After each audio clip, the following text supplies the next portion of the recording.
Now we're back live. They tried to take us out.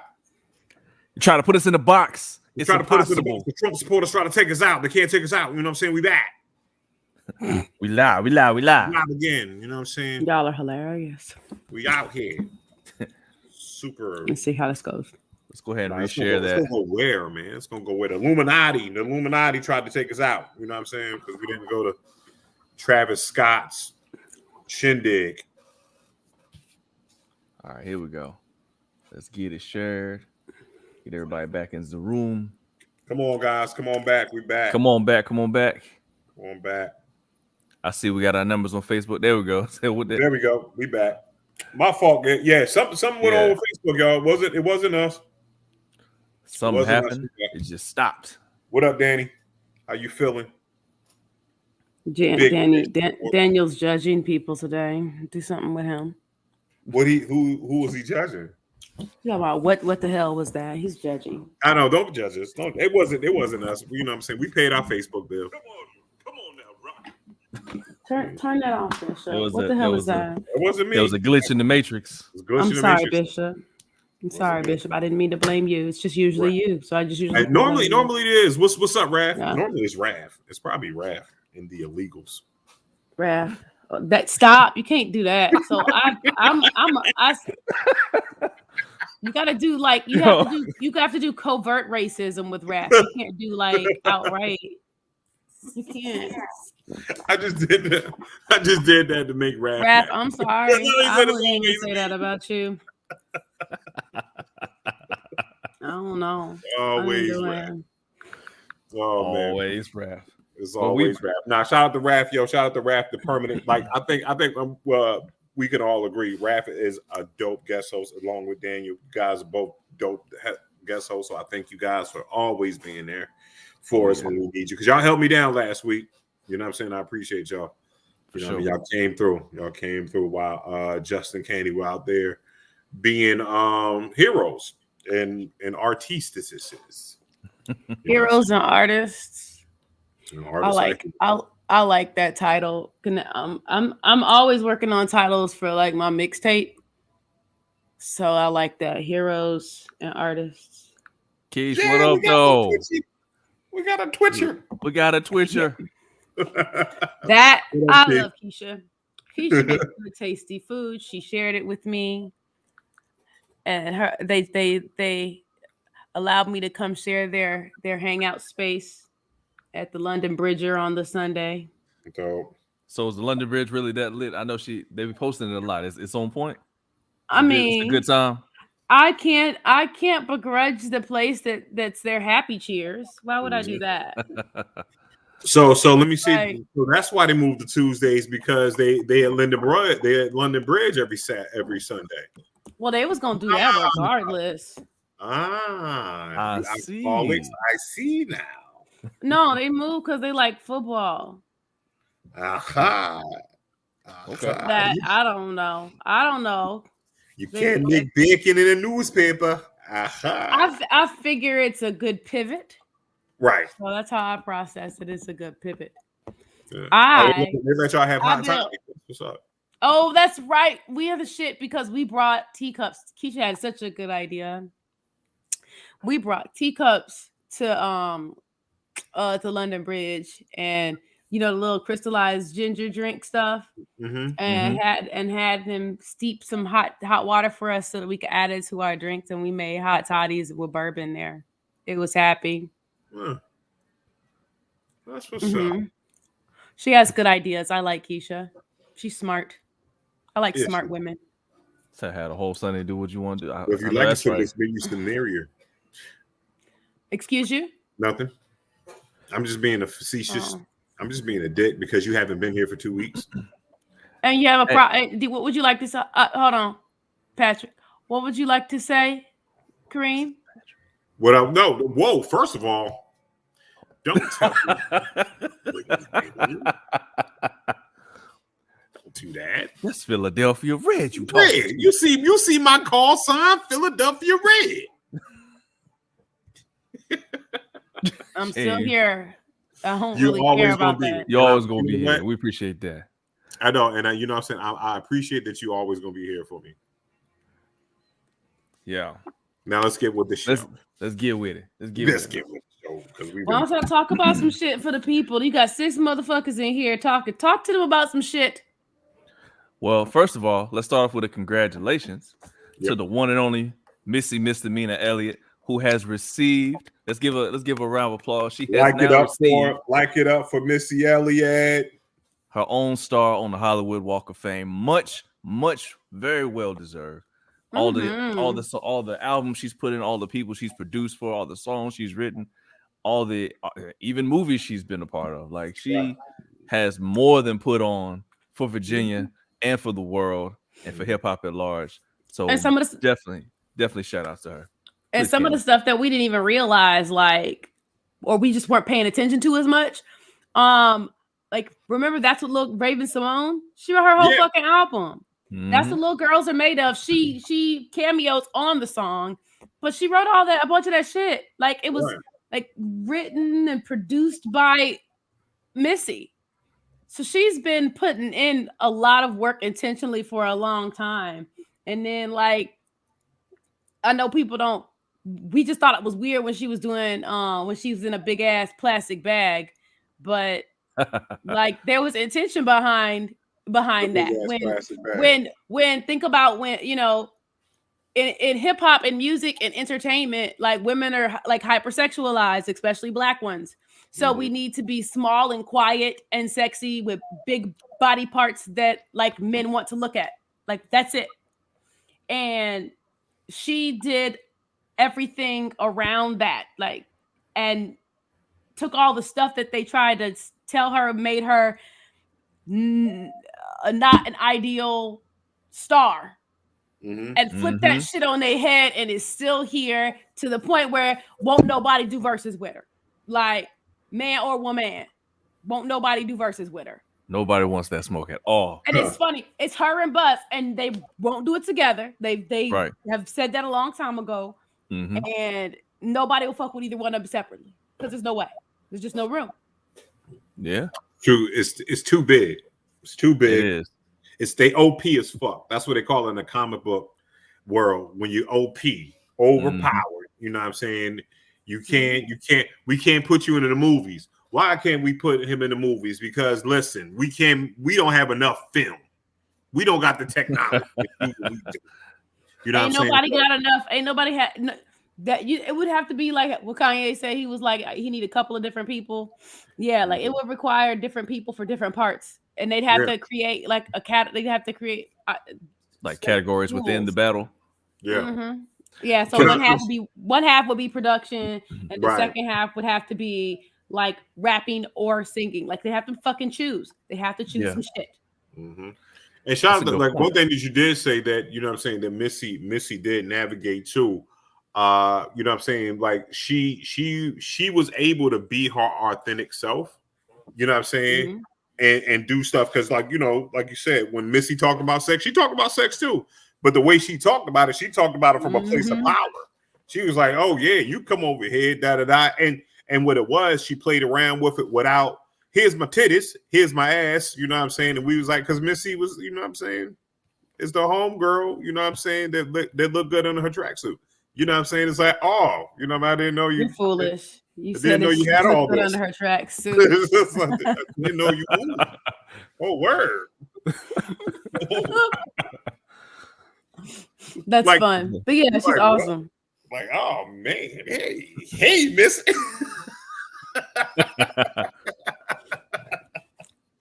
Yeah, she's awesome, y'all. Magoo, if I give you this, you better not act crazy. No, I ain't gonna act crazy.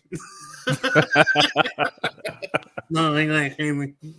Magoo start rapping this shit. But nah, shout out Missy Elliott. She shouted out all the, you know what I mean, other hip hop divas and you know what I'm saying, females or whatever, MC Light, Queen Latifah, Molly Love, and others in her sex procedure, which she should, you know, and they all are from the same ilk, are Lauryn Hills and all that stuff. And it's like these are women that are absolutely attractive in their own ways, but not out here. I gotta get fake booties. I gotta, you know what I mean, finesse dudes and all that shit. Not scammer rap. No scammer rap. No scammer raps. You know what I'm saying? I'm not saying that, you know what I'm saying, it's not a place for Foxy and Kim. You know what I mean? Of course. Right. Of course. You know what I'm saying? Because we need y'all too. We need y'all fake booties. Yeah, BBLs. that's just a spectrum. Spectrum. need The spectrum balance. is what matters. It doesn't balance in everything, in everything you do in life. There should be balance, including art. You know, because we need our Bahamadia. We need our Bahamadia. We need our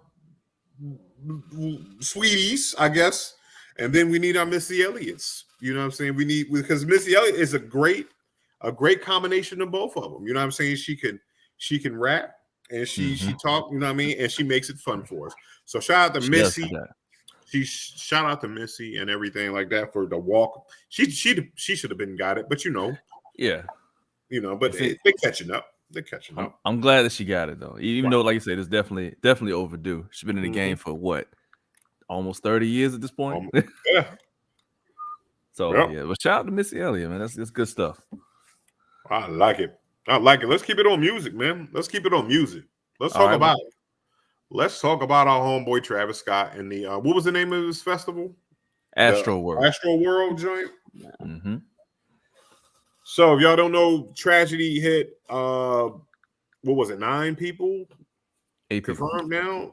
Oh, excuse me, it's 9 confirmed now. 9 confirmed that were injured or passed away when the crowd surged to the stage. What was 30,000 people at the festival, which is crazy. First of all, and COVID. it's Texas. I'm about to say they never follow COVID, nothing fucking anyway. COVID, right. So fucking Texas, fucking Florida, and Georgia don't give a fuck. They ain't never gave a fuck. They motherfuckers stayed in the house for 73 hours. They don't give a fuck. They don't give a fuck state. No, they ain't give a fuck. So everybody was outside. So tell them what happened, man. Everybody was outside. And so what happened was people passed the crowd rush. 9 people were killed. Excuse me. 8 people were killed, if I remember. And then another little boy is in a coma now because he got trampled. He was on his father's shoulders and fell off, and they trampled him. And people are blaming Travis. They're saying that it's Travis Scott's fault. Up until the point there was like, due to the, he's in the Illuminati. So these were sacrifices. These were the blood sacrifices. These are blood sacrifices so he could get power and popularity and everything like that. And because the way he just set up the theme of the actual, because every fucking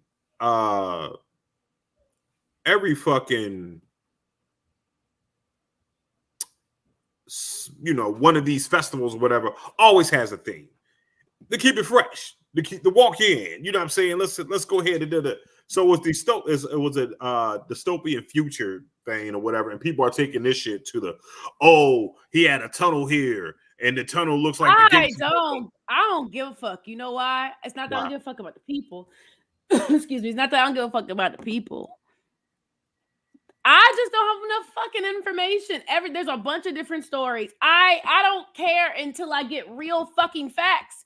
People can't just keep saying like it's a bunch of first-hand accounts and videos to sift through, and bored people who are still at home creating conspiracy theories, and then people who are genuinely hurting or traumatized, right?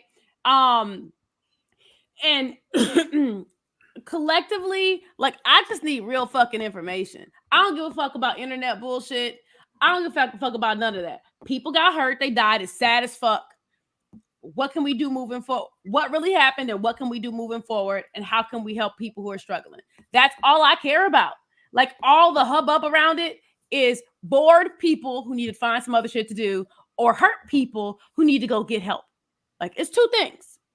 So, like, all this weird Dr. Umari stuff, nobody cares. Like, it's ridiculous, and people are bored and need to go find something to do. Those people, right? Don't try to. But I don't think that. See, but and when I'm gonna say this right here, like, we as a people in the crowd and everything like that, you have to protect yourself as well as others. Like, I don't understand. You're gonna hear the same music. You're gonna hear the same music. I don't know why you need to ever feel the need to push past anybody else to hear the music. You know what I'm saying? Or to see, you know what I mean? You're not like, it's not like Travis is gonna pick you out of the crowd and like automatically give you this, hey, you know what I'm saying? You are the person. But again, if you're not there, if you're not in that spot, then stay where the fuck you at. You know what I'm saying? Me, I mean, I've been in big crowds and all that stuff. But Bishop, you're doing a whole lot of assuming. We don't know what happened. That's my problem. We need to, we don't know. Right, Keisha? Go to the motherfucking front. Exactly. Come early, go to the front. If you need to be in the front, go to the front. Go to the front. But my problem is, remember, it's a 24-hour news cycle. They have to fill it with something. Of course. This is a thing for them. All this dialogue without any real information is them filling it with something. None of this a lot of this doesn't have any. It doesn't matter because we don't know what the fuck happened. My problem, as soon as the news dropped and I saw, by the time I got through 4 videos of firsthand accounts, you can't figure out if the motherfuckers who were making the videos were really there or not unless there's a video of them there. And then you still aren't really sure, right? Because we live in a space where a lot of people get attention from this stuff. So right now, we're doing a whole lot of assuming. We don't know what happened. There's a whole lot of, because when people die, everybody wants it to be someone else's fault, right? Right. So every entity is working on shuffling to make it not their fault. And that's really unfortunate because people's family members didn't come home. But at the end of the day, we don't have enough information to make all these kind of assumptions about who was where and how things shifted. And we don't know yet. So we just sitting up making stories up. So with that in mind, that's actually a great point that you're making. But the thing that seems to have happened, which doesn't make any sense for me, is everyone's blaming Travis specifically. Like, he doesn't book the tour. He's not the security. He's not in charge of the quote unquote safety, if you will. And they're like, now they're canceling him on Fortnite. They're doing all this. There's all this back and forth about, essentially blaming him that you're at fault. That particular portion of it, I don't understand. Like, if I'm the artist being paid to be on stage, I'm doing my job. Then if anything happens that's beyond the stage, if you will, that if I didn't say, I don't know, throw your guns in the air, something crazy, ultimately that is a security issue. That is a venue issue. That is a whoever is in charge, insurance issue, all those things. So them piling on top of Travis, I'm not quite understanding what the demonization of him specifically is. After you leave off the Illuminati stuff and blood sacrifices and souls on stages and all that stuff. Right. Leave that on the side. So what it is, to answer your thing, it's like this. He has excited riots, kind of what Joseph just said. He has excited riots before. Excited, whatever you know what I'm talking about. In with the site, he said, hey, start a riot. And they was like, okay, let's do it. You know what I'm saying? But again, having a mosh pit is not that. Having a mosh pit, if someone gets in a mosh pit, those are people even with mosh pit rules. It's like this. If we're going to do a mosh pit, we're going to do our mosh pit over here. And it's a circle of people within a mosh pit. If they're not pushing people into mosh pits. Mosh pit people jump in the center of a circle and they do their moshing. You know what I'm saying? That is there. And you get hurt in the mosh pit, you jumped inside of the mosh pit. That's your own doing. This right here was a crowd surge. This is people getting excited, running to the front of the stage and crushing people. But that's something different. But everybody's rushing to everybody's got all the. We don't have enough information for all of. We just don't. We don't really know what happened yet. And I just hear all these opinions from people who mostly weren't there. B, who also don't really know what the fuck happened yet because there's an investigation going on, right? Right. But when we're talking to this right here, we're not talking about, the truth of the matter. We're talking about the cancel culture, the internet babble. That's who we're speaking to. The people that are saying, "Yo, Travis is at fault," right? Travis is at fault, and then it's like, nah. I mean, honestly, like there's a lot. There's a lot now. If he said, "Hey, yo, everybody come to the stage," and he incited it to do that, absolutely, that's different, yeah. Right? Me coming out. It's kind of like, remember when Michael Jackson, remember the HBO special with Michael Jackson when he had the joint, when he came out and 90 people just fainted. You know what I'm saying? He stood on stage, 90 grown ass motherfuckers. Oh, I got lightheaded. You know what I'm saying? It's Michael, and they had, you know what I'm saying? And it's like, if you pass out, you can't sue Michael Jackson for being Michael Jackson. He's just too powerful. No, it's you. You know what I'm saying? So it's like, I don't think that we should be blaming Travis. You know what I mean? Again, I don't think anybody should be blamed until we know who's at fault. We know, right? I mean, that's what it is. And now we don't do call-ins, Joe. Sorry, bro. You know what I'm saying? I don't want to leave you out there hanging like that. But yeah, we don't do call-ins. You know what I'm saying? Because we don't have the ability to do that. I don't think we have a call-in phone. It's fine. Don't worry about it. But listen, if you want to cash app us a board so you can call in, because P Nominal can go get stuff like that. I get that. I feel like P Nominal can do that. Like, he could do anything. Yeah, I mean, people get hurt at different kinds of festivals all the time. Yeah, that's not unheard of. No, we're talking about this. It's unfortunate though. But you know what I'm saying? But at the end of the day, it's about the crowd, because people die at country music festivals. People die at Woodstock. You know what I'm saying? People died at Lollapalooza. You know what I'm saying? It's just like people die at festivals. That is, you know what I mean? Besides beats and bars, thank God. But it's just a mosh pit of people. You got people doing drugs. You got everything else going on, and it's like this. Drugs, heat, temperature, right? Long standing. Right. There are precautions. There's supposed to be precautions in play, a plan in place. Right. So we'll see once they start actually diving in and investigating. We'll know. Right, but stop all the bullshit. Let the investigation do. It's not that Travis Scott came out there and was like, "Oh, I'm the Illuminati." First of all, let's talk about this. I just want to go off a little tangent. Not the rabbit hole. You got 30 seconds. Go. Not the rabbit hole. Secret societies. Why do people know so much about these secret societies if they're secret societies? The first thing, if me, Candy, and P Nominal wanted to, and the homeboy Specs, Justice coming in right now, you know what I'm saying? If me, P Nominal, Just, and Candy got together and said, we're going to start a secret society, the first thing I would do is put out misinformation about our secret society. I would say, this is all the shit that we need to do. You know what I'm saying? You need to sacrifice three-month-old babies. You gotta, you know what I'm saying? You gotta bite a shark. You know what I mean? You gotta do all this shit just so we can keep our shit a secret. Now, if you go out here and do this stupid stuff, then I'll you know what I mean? I'm like, hey, thank you. You know what I'm saying? But you're not on the 18. We kind of keep this. They might just say, you know what? You could probably get into the Illuminati by doing this right here, filling out the application and paying a membership fee. You know what I'm saying? It just and just tell people, hey, you had to motherfucking kill 6 people to get in here. You know you just tell them that. Don't do it for real. Don't do it. Just tell them that. You know what I'm saying? You in the Illuminati. You know what I'm saying? Now you got the Illuminati sitting in here calling you like they trying to ask you for your car and your car warranty. They're like, hey, yo, we see you doing good on Facebook.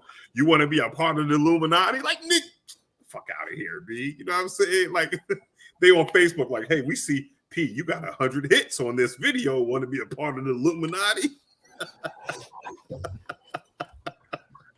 Yo, it's stupid as fuck, yo. It's stupid as fuck, you know what I'm saying? As a person that's in the Illuminati, I'd be like, yo, man. Like, yo, I think it's dumb as fuck. Like, everybody makes up their own shit. Like, yo, these secret societies. How you know, bro? How do you know outside of YouTube videos? Anyway, just Specs, welcome to the stream, sir. It's good to see you. I don't even know, man. I don't even know. What's happening, everybody? What's going on, man? How's it going, Just? What's up? You know what I'm saying? You ain't in Puerto Rico again? Not yet, but nah, man, just been busy. School, work, business. I don't even know what day it is anymore, so God forgive me. Oh man, yo. Shout out to hold on, what the else? Yo, Joseph, you know that like broccoli is man-made. Go study that, brother. Grand Rising, is that the language you speak? Yo, I'm telling you, what I'm saying is this right here. Yo, if I'm a secret society, yo, y'all got the same shirt on? Stop playing. You and Raph twinsies? You and Raph. Yo, but yeah, broccoli's man-made. You know what I'm saying? My thing is this right here. Yo, it's a place on the internet to make all your dreams come true. Whatever you want to believe in, that shit is believing in. Now, do I think that it could be a secret society? Absolutely. Absolutely. I think it's secret society. I have one. I told you. You have a whole secret society. That's how I went to space. You know, I forgot about that. That's a major callback. Not do that shit tonight. You're not gonna do that, Candy. Don't do that. I don't know what you're talking about. Because you just don't like it. We got Joseph. We got Joe as company. Okay, we ain't gonna bring. He's new here. We ain't gonna scare him off. Run him out of town on the first show. Right? Is this run him off on his first show? It's like, yo, these people are crazy. What's wrong with them? What's wrong with these people? You just gotta remember to bring your talking powder in your knapsack. You only get one knapsack to take to space. Oh, what knapsack? Bring your talking powder. You know, I'm just telling y'all, when you go get your global entry, when you do your global entry interview in Charlotte, they'll give you a little ticket. You just got to bring it home and get on the internet, and then because they let Black people go for free, and y'all missing out because you think I'm crazy. Okay, whatever though. Keep going, y'all, man. Just go to space, yo. Well, just go to space. Just is my person. He's like my conquistador. When he go to places and come back, I'll fuck with it. I'll be like, all right, did Just go to space? Nope. I ain't going to space until Just go to space. I do it. I'd be scared though. I watch too many movies. I don't want to just be like floating away. Right. Because what happens if break or run out of gas or somehow? Oh, right. That's easy though. Like, so remember how I said they give you a knapsack. You can take your knapsack with you, right? And remember we talked about the device that goes inside there, like, right? That creates a gravitational pull inside of your knapsack since you can only bring one container. It's got a device on. It's got a home and the signal device on it, so ain't nobody getting lost. It's okay, Justin. You'll be fine. I promise. Hold on. First of all, when you said Black people go to space for free, you know, I know. Like, if listen, because guess what's gonna happen? It's an equity program. You know, we always talking about equity. Black people are always talking about equity, and then when they give us the opportunity to, you know, even the playing field, I think it's really important that we utilize those opportunities. Billions of dollars were set aside for Black people to be able to go to space, and do these things, and y'all just won't. I don't understand. It's a different type of policies after for their RAF. You know what I'm saying? Your connections. You're going to use your connections.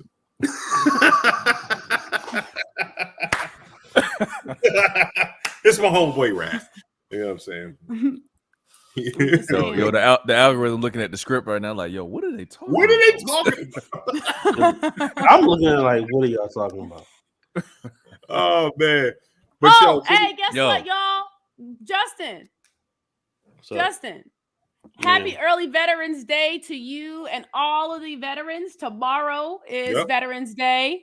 So just taking a quick moment to thank you and all the other men and women and other individuals who took the time in their life to protect us and the people in our country and other folks too. Word up. And you know what I would say for this Veterans Day? And happy birthday, Marine Corps. Today's right. So make sure y'all go make sure y'all go get y'all free food. Get y'all food. Go to the prep. But what we need to do, y'all, is really like look into like there should. I'm gonna go ahead and say this on Veterans Day again. There should be no such thing as a homeless veteran or a veteran that does not have therapy due to mental illness or homeless due to mental illness. all this shit. Like if someone is brave enough to go get shot at for my freedoms, then we need to take some of that taxpayer money, build one less stealth bomber, build one less missile.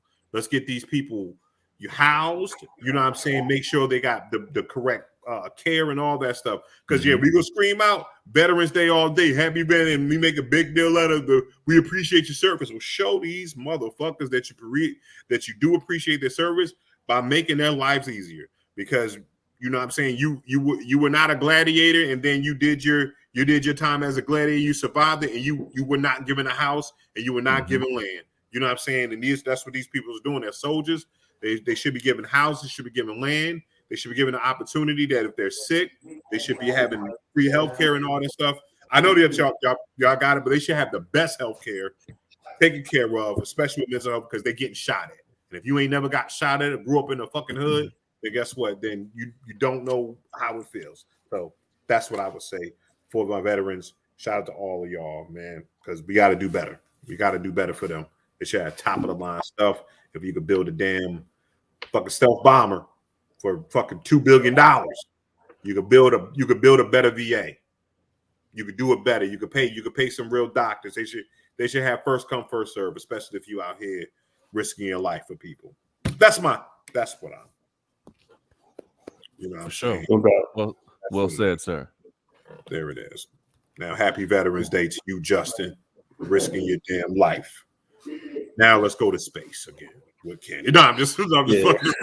Let's move on to that damn Space Force. Okay, I don't know that one yet, but God bless y'all. It's not Space Force. It's a separate entity. It's privately, like the government gave some money to a privately. It's from the Department of the Air Force. You think so? I hadn't heard about that part. I'm gonna go back and look and see. Did Bishop leave? Bishop said, "Fuck y'all, I'm out of here." Space Force is part of the department. It's a subsidiary of the Department of the Air Force. Like the Marine Corps is a subsidiary of the Department of the Navy. Actually, the Air Force was originally a subsidiary of the Department of the Army. So yeah, Space Force is under the Air Force. All I keep hearing you saying is space goes coast to coast, and I'm trying my best to listen, but that's really all I keep hearing is space goes coast to coast. Okay. Did you really move? Did you really find a way to move him up instead of me again? Y'all, I didn't move you. Here, there you go. I was about to say, whoa, got a whole ass bias all the time. What are you talking? It's just the way when he keeps messing with the thing. That's what happened. I know. All you have to do is push me one more time. What is happening? Bishop wants attention.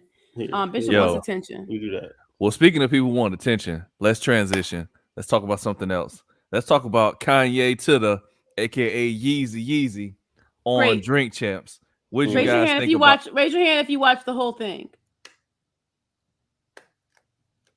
Go ahead, y'all talk about it. Did you watch the whole thing? You watched the whole thing? Let's talk about it. I didn't watch the whole thing. Keep going. I know, but y'all here. I want to know what you got to say first. It's more fun that way. My first thought was, what the heck is going on with his hair? Oh, he talked about that. Okay. I know. I seen that, but I'm just telling you, when I saw it, I'm like, what the hell is going on with his hair? Okay. I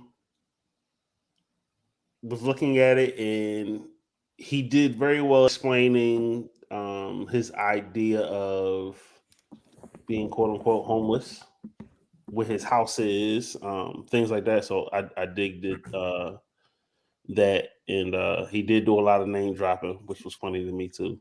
That they had the counter every time we dropped the name. It was crazy. It was crazy. So I forgot how far I got into it, and then I seen a couple like different little clips, and I was like, all right, I'm gonna go back and watch it. But once again, single parent, going to school, working, and starting a business. I'm busy. Word up. I saw. Like I said, I think I saw about maybe an hour's worth of it. He said some things that was off the cuff that I was kind of confused by. Like when he asked him who would he pick between Common and Talib, he said that he never liked the way Talib Kweli rapped, which I found strange because he gave Talib probably his biggest hit with Get By. So I was wondering, why would you work with a fella that who who you didn't think was all that talented. But I digress. Really? That sounds easy. That sounds like business stuff. Well, saying not considering he was working with Jay-Z, saying that he can't rap, you know what I'm saying? It's two different things. Plus, Talib gave him his opportunity. Exactly. He went on tour. His first tour was with Talib. Yeah. You know, and he says that in the outro song on his first album when he does that story, and he talks about that. So, you know, the last call. They were working together at the time. So exactly, which is funny. But okay, so let's talk about that. That's funny because how he talked about how he didn't like how Talib rhymed, but Jay in the inner rhyme said he wanted to be like Talib Kweli. Lyrically, I would be Talib Kweli. Yeah, it's like this. Lyrically, we like, you know what I'm saying, a couple cats that can rap lyrically, like when they put words together. It's the fact that of the delivery of those words. You know what I'm saying? So it could be Talib's voice. You know what I'm saying? Because some people don't like the. Yeah, I don't like his flow. I don't like his flow either. You know what I'm saying? It's more like a it's no, you know what I mean? Like it's monotonous. Is that monotonous, it's not written? And it's too fast to be that monotonous. You know what I'm saying? It's just one wave, like where most will put it in, or you know what I mean, Yasin Bey would be like, here's a Brooklyn, and he goes up and down and that's the wife. You know what I'm saying? You know what I mean? Handing me chicken like a fat man. Okay. But so I can see what he's saying. Like he said some salacious shit. Like fucking my biggest mistake was signing Big Sean. Why is that salacious? Oh, man, I gotta go. Why is that salacious? Because what you do is this right here. So this is what it is. I'm gonna tell you why. Kind of like the same thing with we doing Intelligently Ratchet right now, right? Then I go on. Then Intelligently Ratchet goes down, right? Now we've been doing this shit for 6 whole years. Then I go to Drink Champs because my comedy career does what it does, or Justin starts his DJ or something again. You know what I'm saying? We go to Drink Champs and we get on Drink Champs like, yeah, we never liked Kazi in the first place. You know what I'm saying? You're like, what the fuck? What? Like, I mean, but what if you didn't like Kazi? First of all, and he didn't say that he didn't like Kazi. No, he didn't say he didn't like Kazi. But what I'm saying, I'm sorry, he didn't say he didn't like Big Sean. Right? No, he said his biggest mistake was signing, and it's like me saying, yeah, I never really liked sitting on the couch with Kazi or whatever. It's not at all. Nope. It is. It's what you're doing is this right here. You work with this person. You know what I'm saying? Okay. You've done work. And then you going back and saying that you didn't do it. So what in the hip hop community, you know, we call that fronting. You know what I'm saying? That is going back saying that you made it look this way to get to this place. Now, when you pass that point, then you coming back and like, you know what I'm saying, the quote unquote, your dick little syndrome. You know what I'm saying? I hate you, your dick little. You know what I'm saying? It's like, what? You know what I'm saying? It's like, hold on, you've been rocking with this dude for this long? And then you can like someone, you can like their music, you can like them as a person, you can know their mama, and still wish that you had not done business with someone. And you can be honest about it, and it still not be bashing, hating, or disliking the person individually. You can. Two things can fucking be true at the same time, Bishop. So the problem is we trying to make it something to say something. It's all he said. He was just honest. He didn't say. I wish he would have elaborated. I hate this nigga. Again, okay, we'll watch part 2. It's dropping tomorrow. Okay, right. Because what happened was he stayed in town. Did you watch the Fat Joe interview? The wrap up of the Fat Joe. Yep. Because he said he stayed in town for a couple of extra days, and like they took him to Carbone's and a couple of other restaurants that Nori goes to and shit. And had to bring people through because Kanye didn't have security of his own. They went to some stores and went shopping and shit. He called the Balenciaga store to make sure they had the shit he wanted and took them niggas to the Balenciaga store that was local. Thank you, Perry. obviously they did more talking. Perry, appreciate you jumping in there. I forgot that he did say that. Yeah, that he was upset with him about not supporting him when he ran for president. Yeah. Nobody was supporting Kanye when he ran for president. You know what I'm saying? I'm about to say, did Tiana, did Jay-Z? You know what I'm saying? Like, there's a difference between Nick Cannon and Nori. But there's a difference between what his point was. I mean, I agree. Nobody supported him. However, he felt like a couple of people, they could have just not said shit. Instead of not saying shit, he felt like they went in another direction, right? Mm-hmm. That's I think that's more what it was. That he felt like it's cool if you're not gonna vote for me, but don't sit there and be like, don't go against me and make me look bad in the public eye. Right? Yeah. Like if you're not gonna support him, just don't say nothing. It was the point that he was attempting to make. But hold on, Kanye, Yeezy, Ye, you can't fucking do the shit you doing publicly, and then turn around and say don't do the shit to me. When the motherfucker, you know what I'm saying? You can't do it both ways, like we said. You know what I'm saying? Now, if I come out here and when P Nominal made fun of me on the shit, I joke on P Nominal, and I sit over here and get mad because P Nominal joking on me. You know what I'm saying? No, bro, you can't have it both ways, bro. You know what I'm saying? You can't say shit that you want to say and put it out there. And when somebody don't agree with your shit, you can't say George Bush doesn't like black people and then turn around and motherfucking be mad when Big Sean says, nigga, you crazy for running for fucking president. It's because zone is right. You on the same level.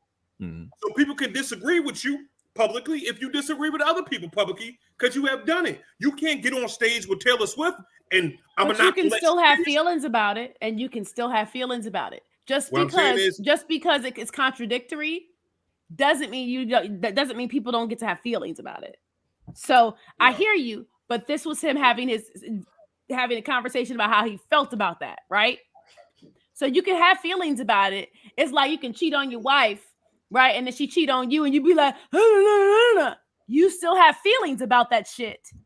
Even if you're like, well, she did what I did, you still get to have feelings about it, right? Oh no! So that's what this was. It was having feelings. But you're saying my question was this right here. What the fuck is that? That's a good point. Bush was actually fucking president. Well, whatever. You know what I'm saying? Running for president, you trash. You're gonna be a trash president. You know what I'm saying? Like, and then he was just in there as a fucking distraction in the first place. Like, I'm glad that no one voted for Kanye West. You know what I'm saying? For that point. But moving on. On a more positive Kanye situation.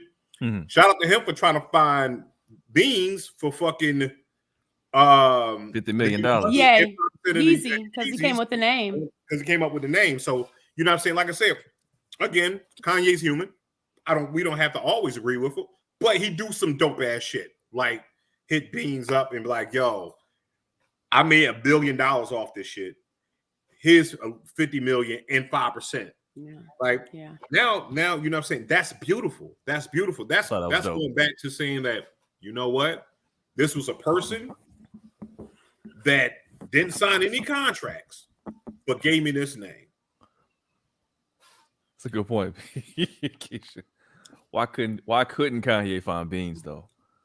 He just, Kanye. It's just Kanye. He lives in his own bubble. He lives in his own bubble. You know what I'm saying? Or maybe he called and they was like, this ain't really fucking Kanye calling, or the nigga don't pick up, his phone don't pick up unknown numbers. Like right. Kanye probably got an unknown number. That's some real shit. They thought it was Jay Farrow. They was like, Jay Farrow, stop. Yeah.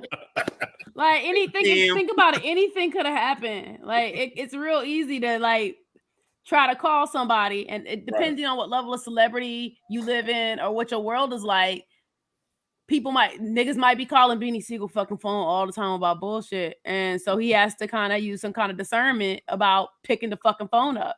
Think about famous people and how they function with the cell phone, right? A couple, right? Like think, right? No. Yeah, I know a couple of fans. I can't get on the phone. Yeah. I can't, like for real. Like I think the only famous person I can call right now is probably Tay. I can call Tay. He'll pick up. like 9 out of 12 times or whatever. You know what I'm saying? Mm-hmm. I might get a text message back, but I can't call Pat though. I don't even know if that's Pat's real number. Hello, Pat. No Pats. I can't. Knife or Pat Jr. I got both of them niggas. They won't Pat. Hello. Is this? Yeah. He could have put the shit in his last album. He could have just said it in Donda. But however, for whatever reason, that's not what happened. The follow through there didn't happen there. The conversation came up during the interview, right? I also thought, what did he say? Did he say 12,000 acres? Is that what he said? Or was it 100? It's a whole lot of motherfucking acres that he bought in Wyoming, right? And as much as we, talk shit about him being up and down or whatever, the motherfucker really just wants everybody to have like space and opportunity to live. And I think he gets that there's room for that and wants to actually make it happen. We think it's crazy just because maybe some of our brains don't work that way, or we haven't had the experiences that he may have had. But the niggas talk about making himself a public entity so that he can create a universal basic income for people. Like, thank you, Kishi. I thought that was 12,000. Yes, and wants to create schools so that children can have good educations and not have to rely on our shitty public school system that disperses money inadequately in a way that it benefits people who already have. And Kanye pretty much is the billionaire that we need. He's not the billionaire we deserve, but he's the billionaire we need. You know what I'm saying? It's like what he is doing is, Jesus Christ, Quentin is spazzing out tonight. But he is the person that says, you know what, I'm gonna I've been thinking about this the whole time, because we got to understand Kanye West has had this conversation in his mind. When I'm a millionaire, this is what I'm going to do. When I'm a billionaire, this is what I'm going to do, fam. You know what I'm saying? And he's actually, because again, he's actually saying that I want to help people, and I'm not against that. You know what I mean? And it's like people want to, like, and we might, because he's thinking on a different level. You know what I'm saying? And Daniel, the reason you're not executing it is because you think the way you do. That statement right there is why you're not the person executing this. And that's no shade, and it's not trying to be mean. But the people who intentionally execute things and think big are the people who accomplish big things. It's generally not the people who are trying to figure out why something's not going to happen. The people that make things happen are the people who see the vision and fucking do the thing. And it's okay not to be that person. And it's okay not to understand that person.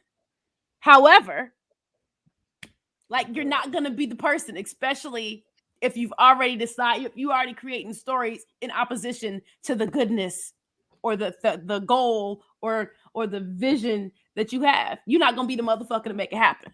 And that's all right. And also, you don't have to agree with the GOP because he's rich. GOP is for rich people. Like, financially, I fuck with them. You know what I'm saying? Financially, I fuck with them. I don't fuck with the rest of the shit, but I want to keep most of my money. So guess what I'm going to do? I'll vote this guy because what we have to do is this right here. Stop worrying about party, vote policy. If these policies line up for what the fuck you want them to line up for, then guess what? I'm a billionaire. Listen, if I'm a billionaire, no, I don't want you taking my taxes. No, I don't care. Like, now I'm a multi-thousandaire. No. Take all the taxes from the rich people. When I get rich, I'm like, fuck you, poor niggas. You know what I'm saying? For real. But you know what though? Again, Bishop, that's why. But you understand again what you just proved my point. That's why you don't have the vision for this, right? Because of how you feel, and it's completely okay for you both to feel that way. It's completely fine for you both to be like, fuck you, poor niggas. No, don't take my tax dollars. But there's a person who does not feel that way and has a vision for how it could be different. But yeah, but my thing is this right here. But I'm saying that as jokingly, but again, it's like, so he's like, don't take my taxes, and he could go with that because he got find the financial loopholes that they've created, because they're also the 1%. When you get in there, you find those loopholes. Now what he's doing on the other side though is saying, now that I've amassed all this wealth, I can go out and I can build now a community in my own image the way shit should be. And ain't shit they could say about it. Because now, y'all created these loopholes for me. Y'all created these loopholes for me. It's just like Kanye West has now gotten his 40 acres in a mule. Because you know what I'm saying? If you would have started everybody off, or you wouldn't have burnt down certain places, you know what I'm saying, the Black Wall Streets and the other riots and lootings and all that stuff that you did, you would have let people alone, then we wouldn't need a Kanye West, because we would have 16, 20, 30 Kanye West. We should have way more black billionaires, you know what I'm saying, if we were left alone or if we were given on the thing. So shout out Kanye West for now. I like that song, Black even Billionaires. even in the playing field. So I like that. So yeah, shout out Kanye for doing that. He's not crazy. Yeah. People think he's crazy. I don't think he's crazy. Nah, he ain't crazy. No. He just thinks and then than most of us. And also, did you see shit? I can't remember the nigga name. Fuck. Texas nigga. Shit. Bun B. Shit. No. The executive. The nigga the niggas be scared of. Fuck. Oh, you talking about Jay Prince? Yes, thank you. I saw that. Okay, thank you. Tell him. That shit had me rolling. So it's really interesting. Really, Keisha, Soldier Boy? Oh no, she's mentioning how he mentioned Soldier Boy. Oh, okay. And right, Soldier. He mentioned Soldier Boy in Future, I think. I thought she was trying to say that was what we were talking about. Okay, I got you now. Or if so, that's comedy. Thank you. Either way, Keisha. So in his interview, he went out of his way to bring up Drake. All right, they sift out of a conversation, and he come back into Drake. Right. Mm-hmm. And if you listen to him, he said that he had just been with Jay Prince, that they had been in talks. Also, shout out to Kanye for like constantly advocating for the freeing Larry Hoover. I think coastal people may not be familiar with who Larry Hoover is, and I think there's maybe that's the disconnect for people. But I think it's awesome that he's still advocating and being intentional about freeing Larry Hoover. Sorry, Drake. So he kept bringing up Drake. He had just said he had met with Jay Prince a few days before. So that it was interesting that he kept mentioning it. He went out of his way, y'all. He went out of his way. Mm-hmm. Then a few days later, there's this video, and I'll be honest, because it's funny, because it looks like somebody's making him read a hostage letter. It does. Kanye looks so shook. He's reading like this. He's like, I know that there has been a beef between me and Drake for a lot. We want to squash the beef, and I want him to come with me. We can have a concert together to free Larry Hoover. And I was like, this nigga playing this shit before. It's weird, and his execution was weird. However, I feel like it was all intentional. And so he brought up Drake over and over and over for a reason. And the reason was that they were doing something. And whether we like it or not, every topic he discussed, every person's name had a rebuttal or a response, and it blew up the internet for a while, right? So I'm sure that it was whether we like it or not, like whether the things were nice or not, or how we felt, I'm sure it benefited Drake in some capacity. So I guess now him and Drake gonna concert. I like the way Kanye was explaining how Drake was trolling him though. He was like, so Drake, he's like, y'all be like, y'all only see Drake in the front, like, you know what I'm saying? Because Kanye's like, nah, fuck Drake. Oh, that's right, Keisha. And he was like, yo, Drake will motherfucking found out where you live and then message all the women in your family, like, how you doing? Like, you know what I'm saying? And then say some shit that only you know about. You know what I'm saying? Right. Like, but hold on, Keisha. Keisha made a great point, and thank you so much, Keisha. He did say that, though. He did say that reading and writing ain't his thing. There's stuff he's good at, and that might not be a thing. So it's a definite possibility. She laughing, but it's a definite possibility that that's not his shit, right? That he's really good off the cuff versus and he can pay people to manage those parts of his life. So it's a definite possibility. But he did look like he was I don't know, maybe he was still high off of that off of the Drink Champs weed. But He yeah, can't read. He just like Floyd Mayweather. The boy can't read out loud. Kanye West, you know what I'm saying, without text messages, might still write 3 lines big. We don't know. You know what I'm saying? We don't need Kanye West as an orator. We need him to make records and come up with cool shit that he's doing right now. You know what I'm saying? I don't need to know how to read to buy 12,000 acres. And the thing is, he's an equal opportunity. Like he'll tell you, like, yeah, it was a bad business decision to sign Big Sean. But then he'll also be like, oh, there was so many bars he dropped. I just want to go listen again. I watched 2 times, but I want to listen a 3rd time just to go take notes and write down all the stuff. What he say? Like, Ho be doing gay be doing gay shit, and Ho be doing ho shit, and then we be like, and that's something. But basically, he was just like, yeah, sometimes I do shit, and then he responds to the shitty shit, crazy shit I do, and then that's when we ain't cool with each other. But Jay-Z selfish. He said, oh, he's selfish. Oh, yeah. And he's like, you can ask him. He'll tell you he's selfish. So he says things that may not be, that may seem uncouth, right? Or not polite. But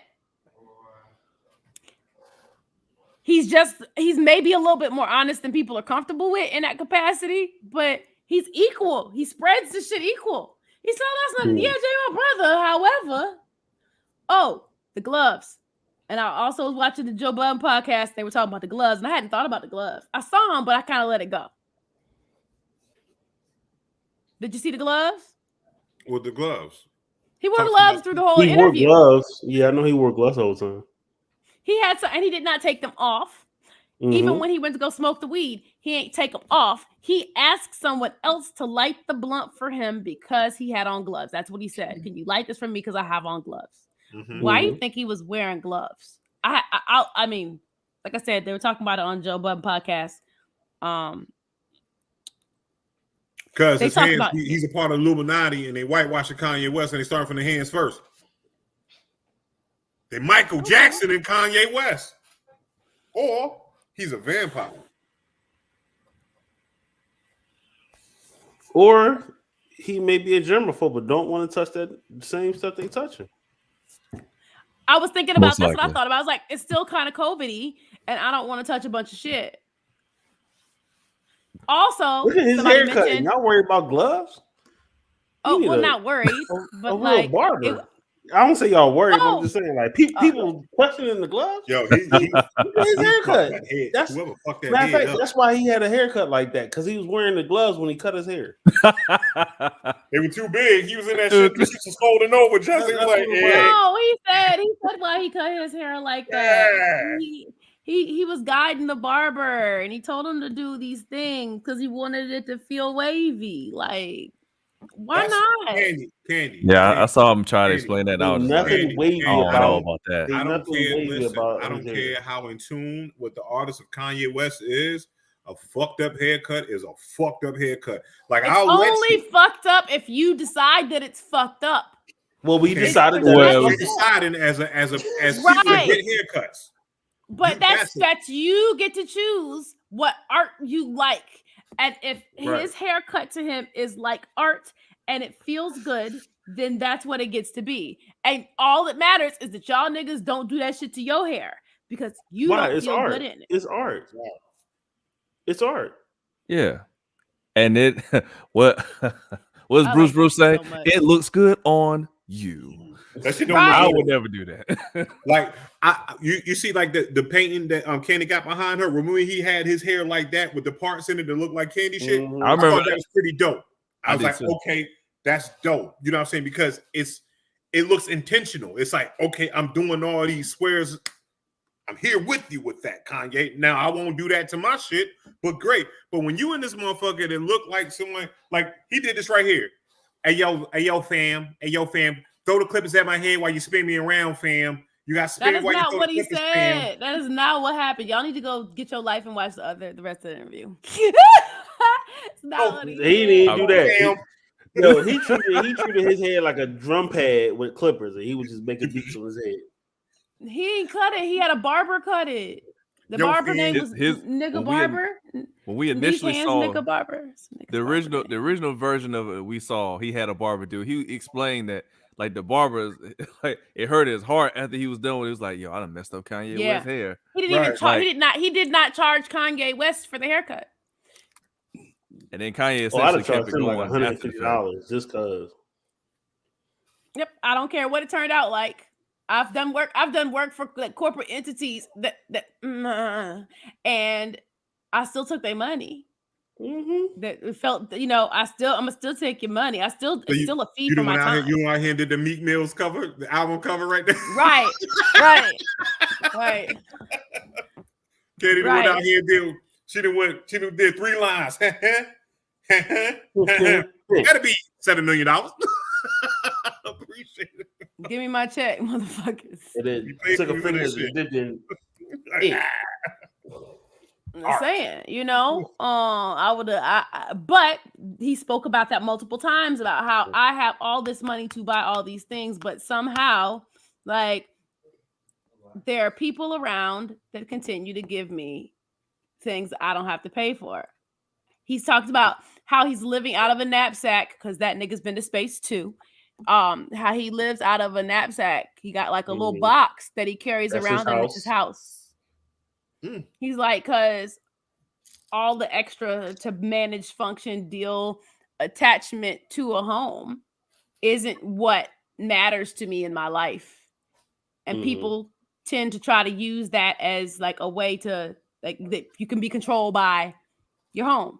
Because if you don't have a house, if you don't work or you don't get along with your boss or whatever, like they tie your money, your life, your work, all these things are tied to your home. And that's fine for people who want But it. he also shit.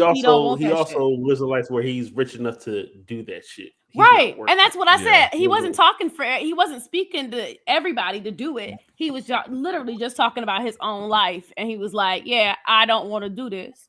Right. You know what, Candy, to kind of piggyback off that, somebody else told me that shit. Like I remember I had a manager when I was working the stock or whatever. He was like, you know what? A single man, he said, as a single man, he was like, I just would live in hotel rooms. He said, I would tell every single man to live in a hotel room. You know why? Because you don't have to pay whatever you pay for the week. That's your lights, your cable, and all that stuff, and you could come and go as you please. You know what I'm saying? He was like, if you don't like it there no more, then guess all you got to do is pack your shit up and go to another hotel. He was like, honestly, you'll probably end up saving more money doing that way than paying rent and all that stuff because it's almost about the same, just a little bit cheaper. And I was like, word up. And it made sense. It makes sense to some people. It's like, right. Depending on your life, and how you live, it could work for you. Right. And for him right now, he's saying, and it works for him. And that's all I know. Because he owned the planet. I just did think it was interesting, like his version of thing, like the minute, what's it called, minimalism? Yeah. Right. Yeah, I thought that was interesting. I didn't expect that with all of all the stuff. But Candy. Now we know Kanye West is homeless. He just went to the Georgia Dome to be homeless in the Georgia Dome. But that's what you get to do. When you don't have to worry about going to a house to turn the fucking lights off and make the water drip because you live in Wyoming and it's snowing. Like that. I'm joking, but like being extreme, but that's what you get to do. And he spoke about that too, right? Well, they mentioned it to him. And that's what you get to do. I fuck with it. I fuck with the whole strangeness and kookiness of Kanye West. I mean, they probably said the same thing to Willy Wonka when he amassed his fortune in the candy business. You know what I'm saying? No, he's a weirdo. He let kids die in his factory, and I don't know where they went. Oh, first of all, all those kids that died were assholes, and they wouldn't have been productive. Did they die? Did they die? Right? Did they die? They were disfigured. Oh, okay. They were disfigured. Okay, right. Okay, maybe they didn't die. They just in that bitch. This is why I'm about this. If you don't fucking discipline your kids and you bring them to my candy shop and they get disfigured, they deserved it. You know what I'm saying? It's the parents' fault. It's the parents' fault. Because guess what? If I had a candy factory, if the Thornton kids and the nominal kids came through, guess what? You sit the fuck down. shut the fuck up, don't touch shit. We gonna go into Mr. Bishop's candy shop. You know what I'm saying? If he give you something, you appreciate it. And that's right. me. And also, that's before we talk about Bishop. What's up? Also, shout out to Nori for staying sober enough and quiet enough. Oh, the interview was at 10 o'clock in the morning. That's part of why. Yeah. That's part of why Nori shut the fuck up. But also because he said his wife told him he needs to shut the fuck up. Mm-hmm. And he realized in this space, he realized when he was quiet that he could let Kanye kind of flow. Yeah. And there was more space for a good interview. So I'm hopeful that this has taught that young man to shut the fuck up more. I know Justin said no. I'm hopeful because it's been a challenge. Maybe like I really like Drink Champs. I'm frustrated by Nori interruptions. There's so many great hip hop stories that we've missed because Nori interrupts, and I'll be like, "Fuck!" And I know we're not going back. I remember listening to the joint with LL Cool J, and he was trying to talk about how the home invasion. No, I ain't care about that. A different part. How Run DMC took the original beat to Rock the Bells and made Peter Piper, and I'm like, I just want to shut the fuck up, Nori. I just want to hear this story. It got to a point where I had to stop listening because it just turned me off with him just it's frustrating and then asking questions like, just listen, he about to say something. Like, damn, let him go. Let him go. Like, shut the fuck up. But we also when those stories do come out, some, you know what I mean. It's like it's one of those situations like Nori will fuck up 3 stories. But he'll let that one come in that saves the episode 4. You like, hell yeah, that shit was man, fuck that. I want my lost stories. Also, I thought it was interesting. Kanye commented on he requested that they stop doing that extra shit that makes some noise, horn stuff. I don't know what word he used to describe himself. I can't recall, but the wording that he used to describe himself, he was like, yeah, I'm something sensitive or something. He said something and just was like, you don't need to do that anymore. And they were like, oh, okay. See, because I see colors, fam. He's like, don't do that anymore. Also, word is that Ye wanted them to do the interview in California. He wanted to design this $90,000 set. Wow. And they were like, Nori and Effin were like, nah, chill. Like, we just want our setup. Right. There was some partially logistical reason for them wanting to do it on their home base. They're like, we always do better work on our home base. So they like, please just come here. So he came, but the nigga came mad early by himself at like 7 o'clock in the morning while they were setting up. Changed clothes, came in, saw what people were wearing, went back out, came in with a different fucking outfit on, and was just there, ready to go before they were ready. Nori wasn't even there yet. Yeah. It's supposed to start. I think it was supposed to start at 10, but he was there, like you said, mad early. Then he left and came back at like 9 something, but like still before everybody was set up and ready to go. So it's just and he reached out. Yeah, he reached out. Like he had things he wanted to say, and he was intentional about the platform he did it on. Right. And again, I think all that extra, some of the Drake stuff, like would have happened, but dialogue would have happened anyway. But yeah. That was I wouldn't be surprised if Drake and Ye had a conversation before, and some of this was strategic. Because because like Jay Prince, he had talked to Jay Prince. Ye had said he had talked to Jay Prince like very, very recently, like the day before that. And that they were working together on a project to free Larry Hoover. Larry Hoover's son was with him, right? So I wouldn't be surprised if like this is all not the whole all the interview and all the things he said, but like one of the components is to like bring a Drake Ye thing together to make that shit happen, and then it help like what is the word? Gain support to free Larry Hoover. Do y'all know who Larry Hoover is? Yeah, I've heard of Larry Okay. Hoover. You know what I'm saying? Like, but at the end of the day, like, you know what I'm saying? It's just, I think that, you know, Kanye is like, now that he has amassed what he's amassed and everything, like with the popularity and stuff like that, it's like he's using it right. And people just want to, you know, want to call him because he's a look. Not everybody, because everybody wants to quote unquote normal. Not everybody is wired the same. That's what I'm starting to realize. When you at a higher level, when you can do stuff at a higher level, you aren't supposed to be normal, whatever the normal is.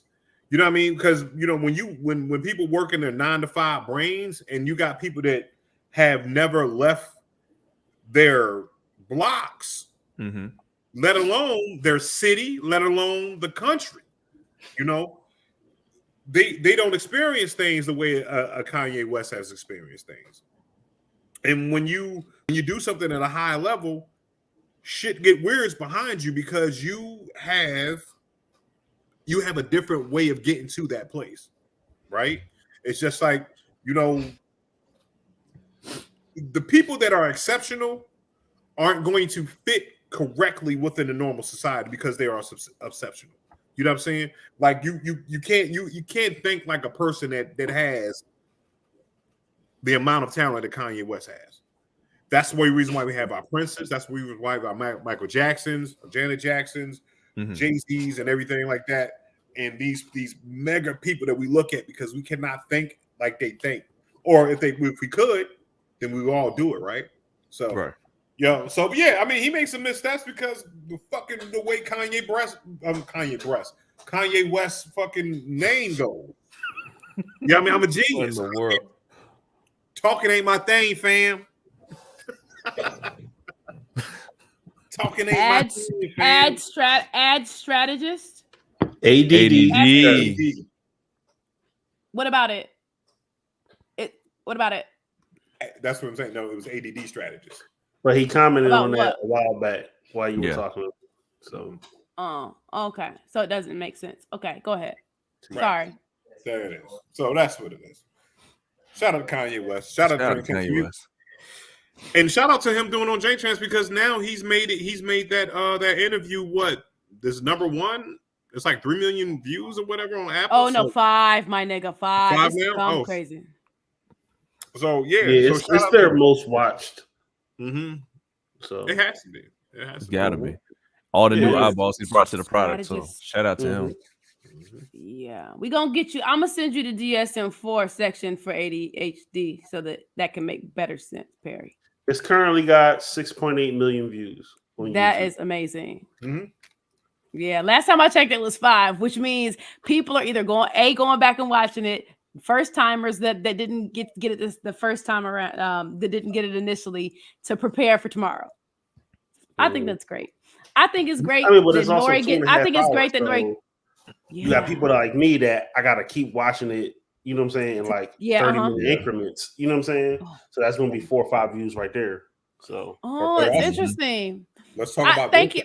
That's interesting to know. Because I really enjoy, y'all know all I do is like work and listen to shit all day. So I really enjoy when I see something that's like 1 hour and 20 minutes, 2 hours and 30 minutes. Like, yes, I don't have to make choices. I get to listen and dig in. But that's interesting in regards to viewership and the structure of viewership of other people. That when it's long, it looks like more views because you have to keep going back to listen, watch again. I mean, because you'll have those people like I could be at work, but then I gotta go to a meeting, so I'm getting off the computer and I'm coming back on and then I'm watching it again. You know what I'm saying? Right. So I really hadn't thought about it like that. So there, like I used to have to devour Drink Champs like on my commute to work. It'd be there 20 minutes, back 20 minutes. You know what I'm saying? And then finish the rest of the interview the next day. So sometimes it'd take me 3 or 4 days to get through a 2-hour interview, just depending on what I'm doing, you know what I'm saying, on my way back and forth to work. So right. I mean, like even with us, like, okay, yeah, we'll have 5, 6, 10 people on here, right? But then at the end of the night, we have several hundred views just because those same people are watching it for a little bit, coming back. Watching for a little bit, coming back. On Tuesday, I'm going to be, watching Battle Buddies, and then I'm going straight to tape. And then, all right, let me come back, check them out. Oh, Danny got top 5. Let me watch a little bit of his shit. Okay, let me come back to straight to tape. Let me go, you know what I'm saying? So all those counts is, you know what I'm saying? Different views. So it's just the algorithm. And let's talk about this though. Speaking of number one, and black people and people of color being number one, let's talk about how Intelligent Ratchet is a number one goddamn fucking show that ever. Nah, I'm just playing. Let's talk about The Harder They Fall, man. Let's talk about The Harder They Fall. Have you seen? Yeah, that was dope. I did get to see that. I am not. Listen, can I say this right here? I am not mad at it because I kind of like Western. I like Westerns, right? Yeah. And they did all the Western tropes. Like, you know what made me giggle? Back in the day when they railed off in the sunset, or when the movies just go off, how they used to make the people mad long. You know what I'm saying? They just stretched the movie. I was like, yo, that shit made me go. I was like, yay, look at that. It's like they just ran it off, and it's like, yeah, they long. They long. They long. You know what I'm saying? I had to see that movie because then it takes you back to like when you looking at a Western in 1986 or whatever, and you realize that's what every Western ended with. If you go back to look at Bonanza or anything like that, they get long at the end. They stretch the film out and they get long, and that was the trope. So I think that was dope. Me and Nita watched it again last night, and she was picking up some of the Easter eggs. Like the general store was Carter and Carter General Store. So it was like, so when you so if you go into town, it says they frame it. It's like Carter and Carter General Store. It was like some of the music and everything like that they were playing were Easter eggs.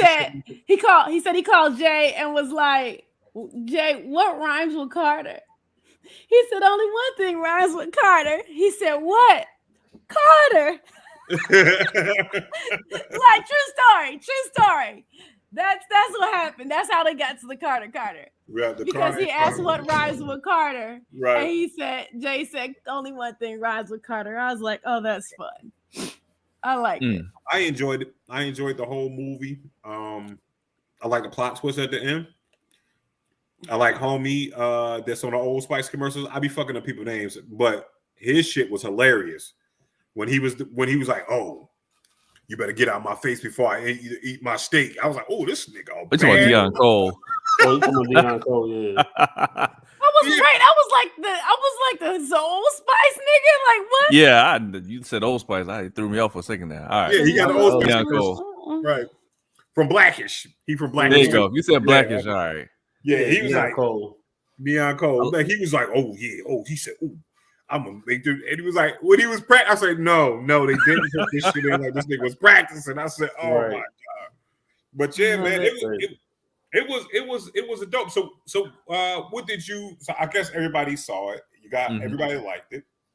Yep, I liked it.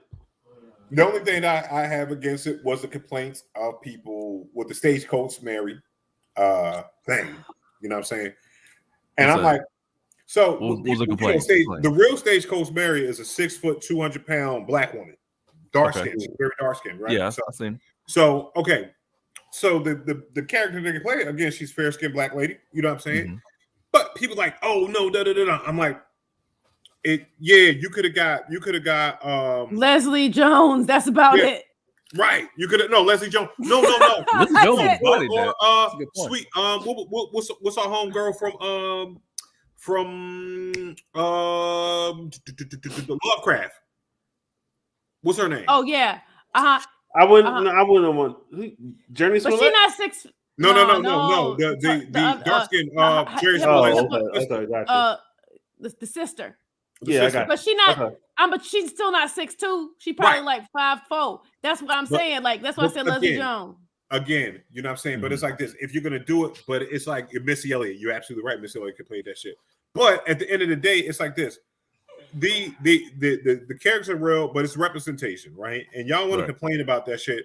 And I don't want to say this right here because ain't nobody say shit when Denzel played Malcolm X.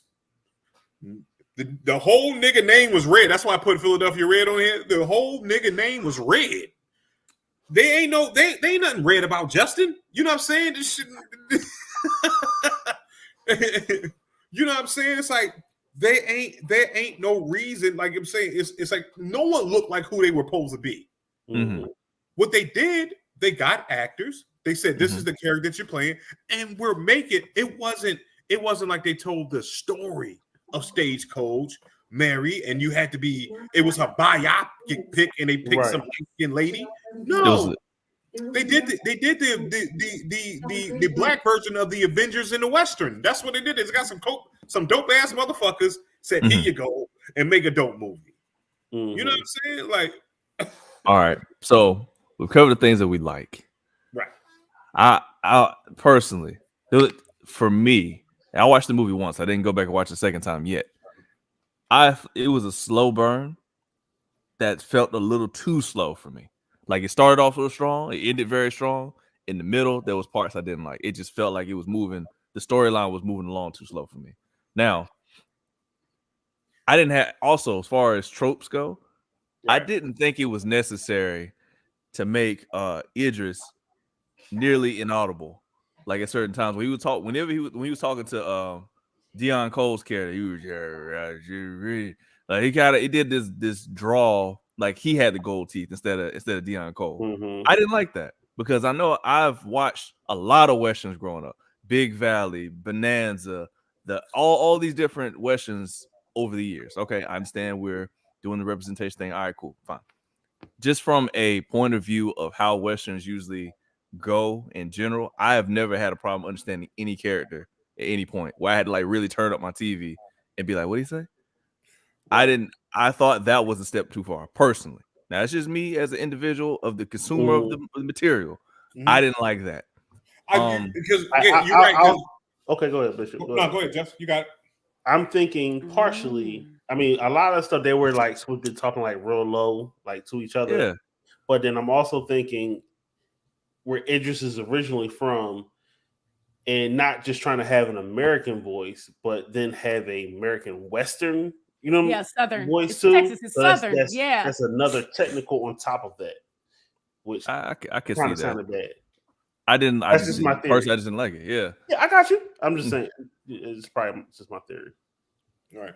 And again, maybe he acted it too cool. Like, yeah, I'm just gonna go ahead and talk like this because I'm so fucking cool. You know what I'm saying? And it was like because he was a quiet character. Like his demeanor wasn't. He never went here. Yeah. You know what I'm saying? Until he got punched in the face. You know what I'm saying? But he was always like almost like the rattlesnake. You know what I mean? Character because he didn't when he got out the thing. He got out cool. He's like who can drive a train? And they said the one dude raised his hand, everybody else. So he never moved out. He never moved out of that place. So I think what he was acting is, and it could be the same thing that happened with Black Widow too. They might have just not EQ'd that shit right. You know what I'm saying? The first go round. You know what I'm saying? You know how Black Widow was mad low. So, and again, if it's like if I look at him as Stringer Bell, he whispered during when he was doing Stringer Bell too.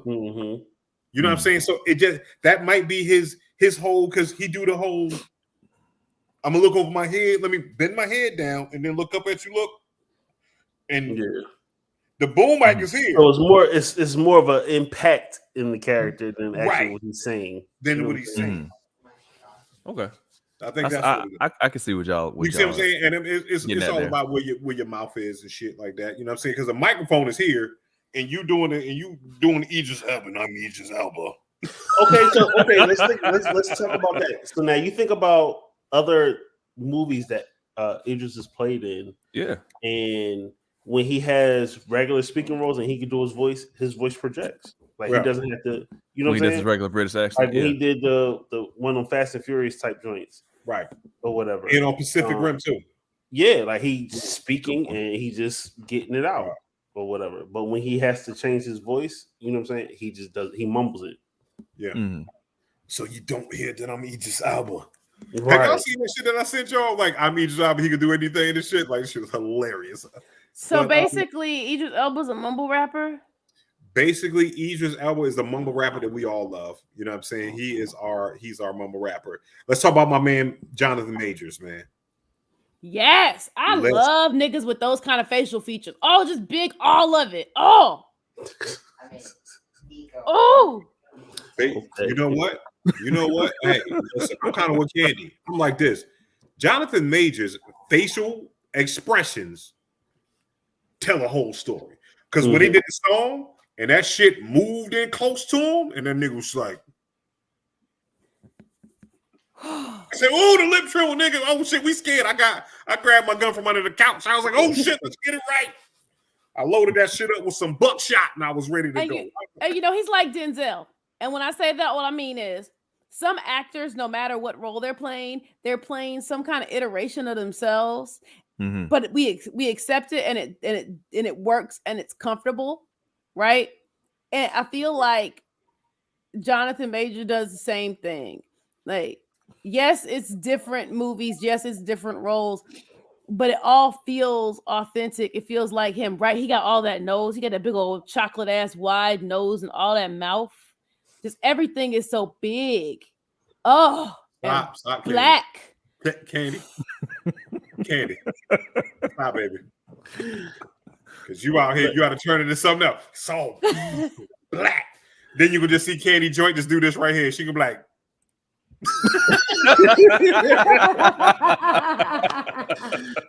real quick. Jonathan Majors. Like, Candy, mute yourself. I ain't muting shit. Look. Oh gosh. Mm-hmm. Oh man. Well, shout out to Lakeith. Lakeith is great. I like this character. His toes, I just can't mess. Wait, what? What happened?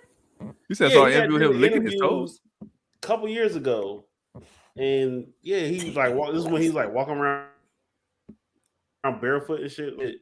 He's like in the interview, he like picked his leg up and like licked his toes, and I just was like,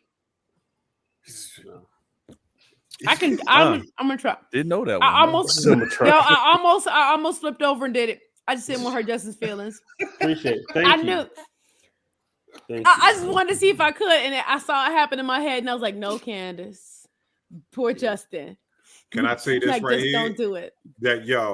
But again, my favorite person. His character was good though. Yeah. His character was good. Was great. He played him excellently, very well. I like Regina King's mannerisms and that shit too. I didn't like it. Yo, I like it. I didn't like the voice or the accent. I like the voice. Yeah.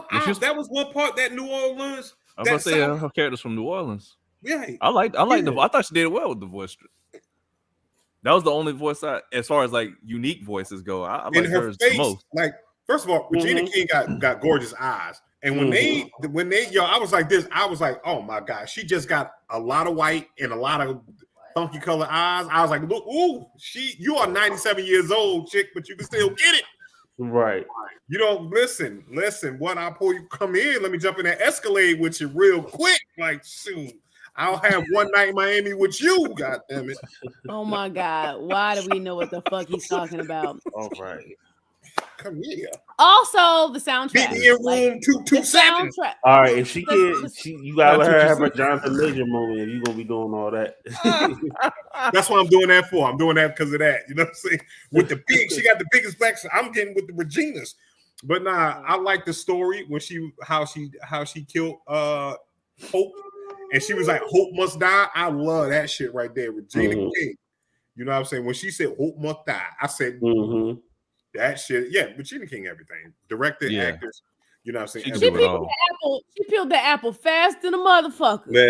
Listen, ain't you know that one? I don't think that was her hands, because that's somebody big mama. That's a big mama move. Right. You know what I'm saying? When you can ain't cut your thumb or nothing, right? She was over there talking and she was over there. She had an apple and Hope must die. I said, "Oh shit, fight with the light skinned lady." Right. Beat her ass. And I knew she wasn't dead because I was like, all right, she just got hit with the joint. And I was like, when they like switched off, I was like, wait a minute, I ain't seen her in a couple of minutes. I was like, I don't think she did. Right. But, like, speaking of that shit is that, because she just hit with the stick, so she might have fucked the grill up. And that might now she might go get homeboy teeth that Idris Elba blew up. You know what I'm saying? She could pick his teeth up. That shit was hilarious too. He's like, "Come here, boy, come get this gold. Come get all this gold." I said, gold. That was not hilarious. That was meant to show how like gruesome of a kind of guy he was, but that he was like Robin Hood, right? He was traumatized Robin Hood. So like he was for the children. He wanted things to be better for people, but he had really fuck ass ways of doing it. He was the Kanye West of his time. No, he wasn't fucking people over in his town. He was going to other towns doing it and bringing the money back to Redwood. So right. I mean, yo, can we talk about this right here? When they went to the white town and everything was white in the white town. Oh, when they went to the Literally bank white. and the bank was white with white people and Was the white bitch with laughed. everything. The bitch it was laughed. funny 'cause I was watching it, right? Yo. And there's the scene like when they're coming up and they're hopping off of the joint, and I see this woman walking down the steps, and I was like, "Where's she coming from? There's no door right there." And then like I be watching stuff for that. I'm Right. like just she got wasn't pulled. on the porch the whole time. Watching, I'm like, all right, it's a bad edit. You know what I'm saying? But yeah, when they walked in and everybody was looking, it's just like everything was fucking hilarious. It was like all white. Like there was like they called it the white town, and the town was actually white. It had no color. Because if you look at Redwood had your purples, your reds, your oranges, and all that stuff. And that shit was bland as shit. He got that motherfucking bank manager to help him carry the money out. That was gangster. He was smart. like, Hey, you want these people to die? You just want, you know what I'm saying? Just help me out. You want to help me out, man? Also, you said diverse neighborhood. Also, say it one more time. Also, the fucking soundtrack, y'all. I haven't heard the soundtrack yet. Yes, you did. You watched the movie, nigga. When I say the soundtrack, I mean the score. If that makes it better. Yeah, that was awesome. I mean, all of it. CeeLo, Jadena, Fela Kuti. Fela Kuti. I love Fela Kuti. I don't know if you're talking shit, but I really do. No, like, zombies. Look, I be jamming out, right? Yes. I love it. Yes, a damn it, zombie. Yes. And so, like, I knew I was like, at the end, I was like, is that Fela? I said, that's not Fela. Because everything else was like newer songs, right? And like a more well-known artists. And I'm saying Fela isn't well-known, but like that were more culturally, I don't know. You know what I'm saying? I just didn't expect Fela to hop in like that. And I was like, holy shit. It made the scene hyper for me. Because this is something, maybe it's personal too. Because I watch TV shows and movies, and I feel like a lot of times the scoring, it's not dry, but it feels. Come on, baby. Come on, walk on through. That's my baby. Okay. Hey, it feels. She feel that. It feels like they're doing like a bunch of violins and like classical music and the dramatic scenes and shit. And in my head, I'd be like thinking about like that should have been You Can Hate Me Now.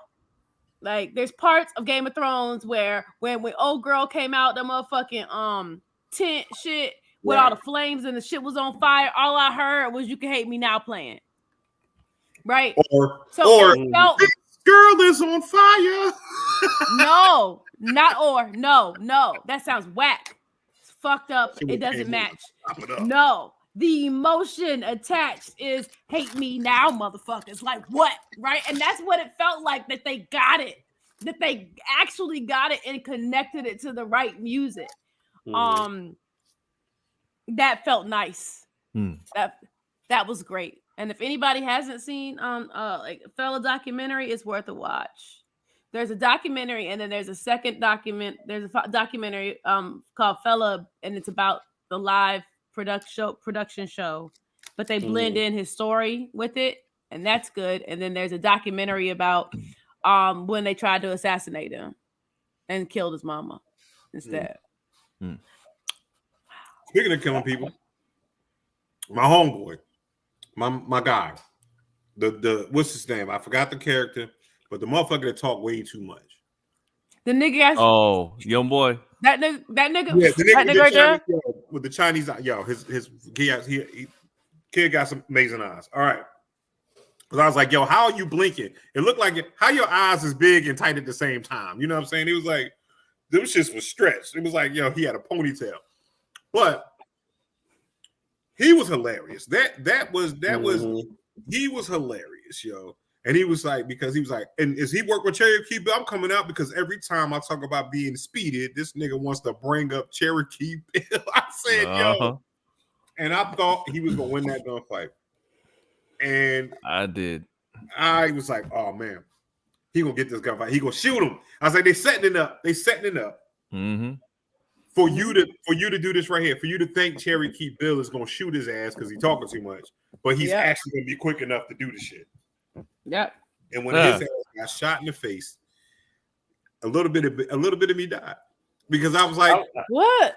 I didn't like that. I knew that nigga was gonna get shot from a long time ago in the movie. I was like, "Oh damn, when is it gonna happen?" He talked. I just like their dialogue in the whole movie between the two of them. Like they, their interactions. Just from the he was like, "Are you the Cherokee Bill that shoots motherfuckers in the back?" No, I'm the Cherokee Bill that shoot motherfuckers in the mouth for talking too much. And where they shoot him? In the mouth. In the mouth. Mm. Yeah. The Chadwick Boseman.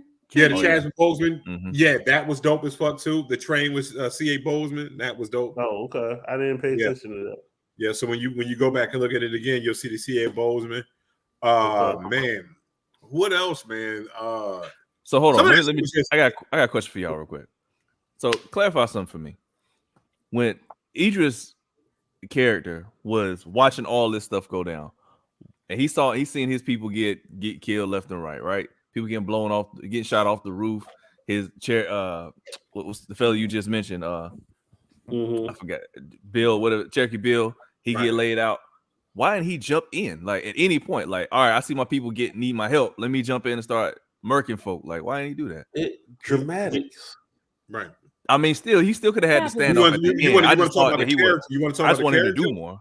Yeah. Right. No, what it is this right here. It's almost like he's the general. Shows his power. He still ain't gotta do nothing yet. Right. Or he recognized. Look at it. He recognized what was going to happen. Mm-hmm. He recognized that he said the reason why I marked you so I knew when you were coming. Mm-hmm. He understood. Yeah. He understood his assignment. I'm going to mark this. That's kid. Right. This motherfucker is going to come after me. Mm-hmm. Kind of like if you think about that's kind of where it's kind of like Kill Bill. It's almost like a Tarantino movie, black version, right? Because at the end of the day, it's like what the bride said. Yo, I know you're gonna feel sore about this. Come look me up when you grow up. Mm-hmm. I can't wait for that. So he did that shit. He marked him, so he understood that. Yeah, you gonna grow up, but I know this mark. Right. And he understood that. Guess what? That when he had that dialogue, it was like you're gonna be better than me because I couldn't kill my brother. Mm-hmm. You could kill yours. What it was, I didn't build all this shit just to do that. I built all this shit, so guess what? You can have it, and then you got to deal with the fact that you just killed me. It's psychological.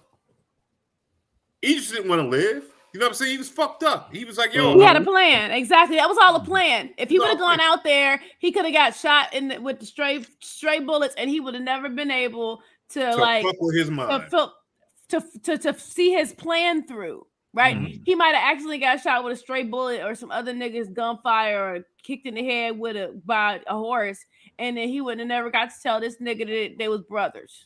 Mm-hmm. And if you ain't seen the movie, sorry, too bad. Whoops. Spoiler alert. Too late now. Womp. Yeah. That definitely was a thing. No, but I think what it was this right here. It was the plan was a suicide from the beginning. Is that you get to a certain place when you know that you've lost. Like they fucking everything up. Ain't no reason for me to go out there. When he come in here, because he was about to smoke when he blew homeboy up. He was still about to smoke. You know what I'm saying? It was just like, if you get in here, then this is what I'm going to do. Mm-hmm. I'm going to allow you to exact your revenge because I've already played it out. He told him, He was like, for our father to change he was such a fucking bastard when I grew up. Then he had a whole nother family, and then he's a good man. He was like, I wanted you to be who you are. I wanted you to be who you are. So guess what? So his memory is always sullied. That is always fucked up. But the love name is just fucked up as a buck name. Yeah. And that's what I needed. And that was wow.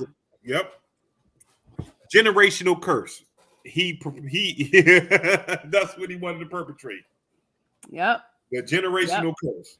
You know what I'm saying? Like, here it is. Like, you had a chance. You had a chance. I didn't want you to have a good life.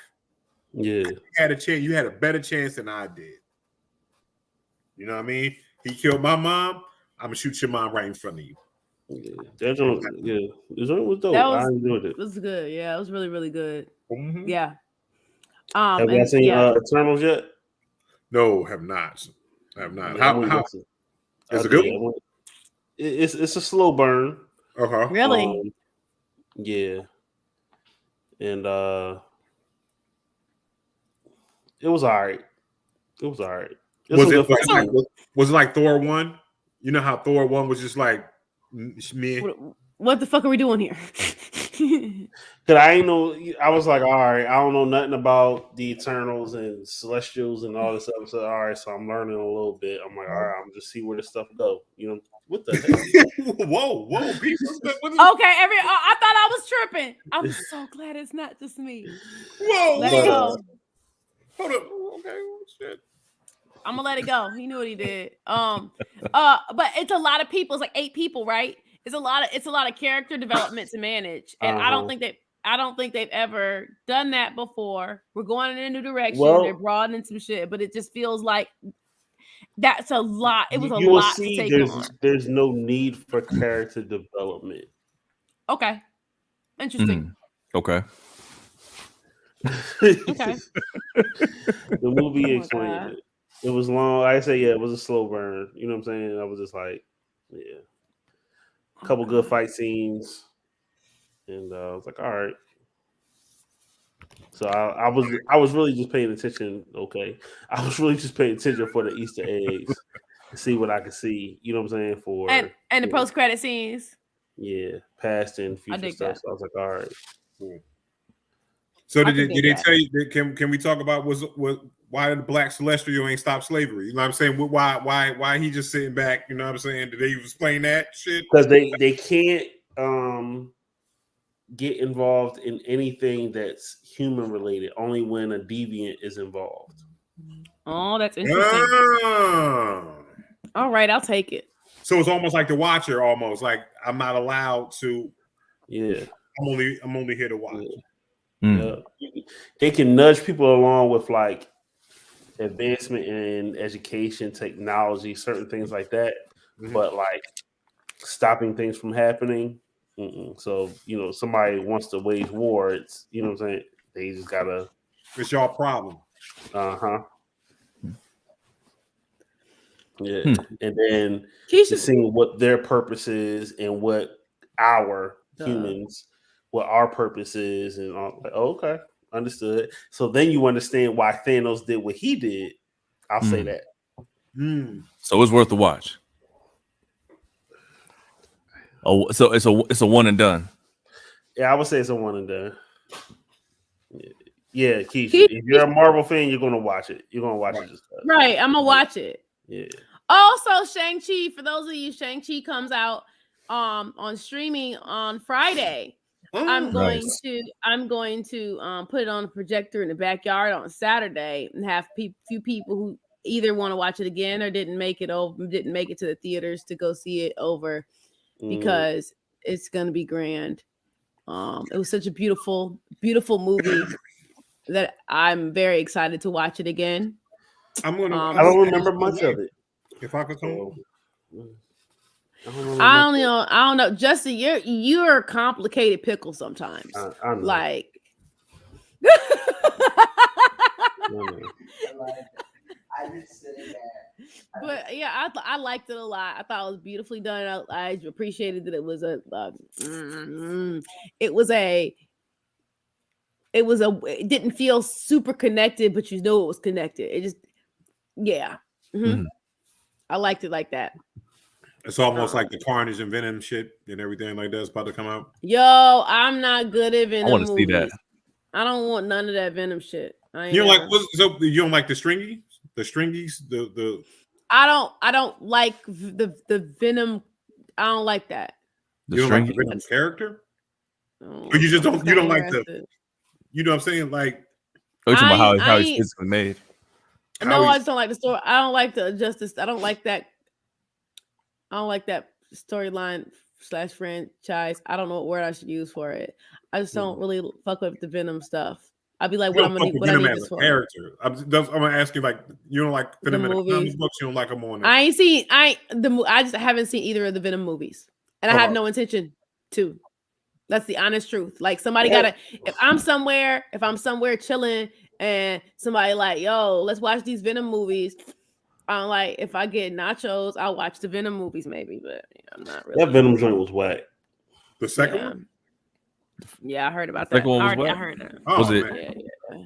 Both Oh. of them was whack. I was about to say you didn't I like the like first one though.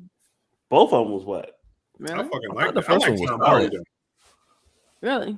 I like Tom Hardy. I fuck with Tom Hardy hard body. Trash. Mm. You know what I'm saying? Yeah, I wasn't. I fuck with him even more because you know what I'm saying he's only like 5'8", and he had to play Bane. You know what I'm saying, which is Justin's size. You know what I'm saying? The dude was like, "Yo, William, jump the dog." I love it. Yes. Burn. Yes. Speaking of that, yo, they again, if you haven't watched this, please watch Harley Quinn on HBO because they do. Oh, it's Bane, so good. They do Bane so bad. He's like, but this is my chair. But it was this intentional. Like it's got purpose. I think it's funny that because every time you talk, that's not why you watch Harley Quinn. You watch Harley Quinn, the cartoon, the animated series, because it's awesome. You're right. It's hilarious and it's spunky and it's got great storylines. Yeah. You don't watch because Bane. You watch Bane being because Bane's character is muted. That's not why you watch it. You watch it because it's a fucking Harley Quinn animated series. And the shit is amazing. It's awesome. It's hilarious. It's hilarious and raunchy. And they did a great job with that. The fact they turned up Kite Man, they turned Kite Man up and muted Bane is what you need in your life. Well, they knew what they needed to focus on. So sometimes some of it's comedic, but some of it's intentional, and like it redirects the focus somewhere. So like if Bane would have came in with that tone, it may have thrown off like the comedy that was happening in the space and some of the storyline and the impact. Right. So it was intentional. Yes, it very intentional. But I'm saying is this right here. This nigga look like Bernie Sanders. Yeah, I'm about to say. This dude. I don't like it. I don't like it at all. I don't like it at all. Go Bishop. With that being said, this has been the Challenge G Ratchet. My homeboy Just over there. Man P over there. My homegirl up there. How you doing at the Diagonal? You know what I'm saying? Yo, I think we had a good time tonight. Watch all the shit we told y'all to watch so that you can be cool as us. You know what I mean? You can have your own podcast one day and then be your own Kanye West and wear coats in the house for no fucking reason at all. Word. You know what I'm saying? You want to wear a coat for no reason. You know what I'm saying? Let's do that. Listen. Shout out to all the Ratcheteers. Shout out to everybody. Keish, Perry, Danny, Raph was in here. The homeboy Joseph that was super woke. They wanted to call in and speak like Dr. Sebi. You know what I'm saying? And everybody else. You know what I'm saying? Shout out to dark skin Malcolm X. Shout out to light skin Stagecoach Marys. You know what I'm saying? In another universe, Justin's light skin, and I'm the dark skin nigga with the bald head. And P Nominal is always P Nominal. He's the Killmonger of the group of Donnie Simpson. because Killmonger is Killmonger in any universities. Yo. Yo, man, have a great time, Okay. man. We out, y'all. Peace Peace. out.